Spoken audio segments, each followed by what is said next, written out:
আহ্বান জানাচ্ছেন। আমি বিভিন্ন জায়গায় ঘুরে দেখছি মানুষ যেভাবে সাড়া দিচ্ছে, হয়তো একটা ইতিহাস হতে পারে।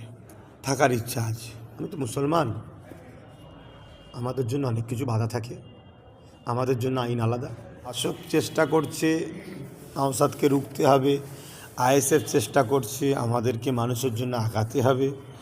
শাসক দেখছে নওশাদ যত আগাবে তত আমাদের রুজি রুটিতে ভাটা পড়বে, মানুষের অধিকারের জন্য নওশাদ লড়ছে, মানুষ নওশাদের দিকে চলে যাবে, আমাদের দুর্নীতির বিরুদ্ধে নওশাদ লড়ছে, আমাদের দুর্নীতি ফাঁস হয়ে যাচ্ছে, তাই সে চেষ্টা করবে।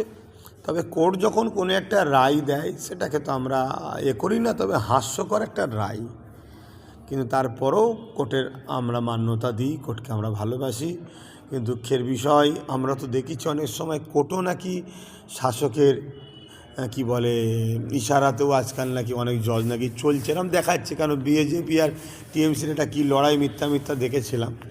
তো এটা দুর্ভাগ্যের বিষয়। তবে এই বছরে ওরা প্রস্তুত নিয়েছে আর মানুষকে আহ্বান জানাচ্ছে। আমি বিভিন্ন জায়গায় ঘুরে দেখছি মানুষ যেভাবে সাড়া দিচ্ছে, হয়তো একটা ইতিহাস হতে পারে। আপনি কি থাকবেন ওই প্রোগ্রামে? থাকার ইচ্ছা আছে, সেটাও কাজ চলছে। কিন্তু এই বিষয়ে আমি একটাই কথা বলবো, আমি তো মুসলমান,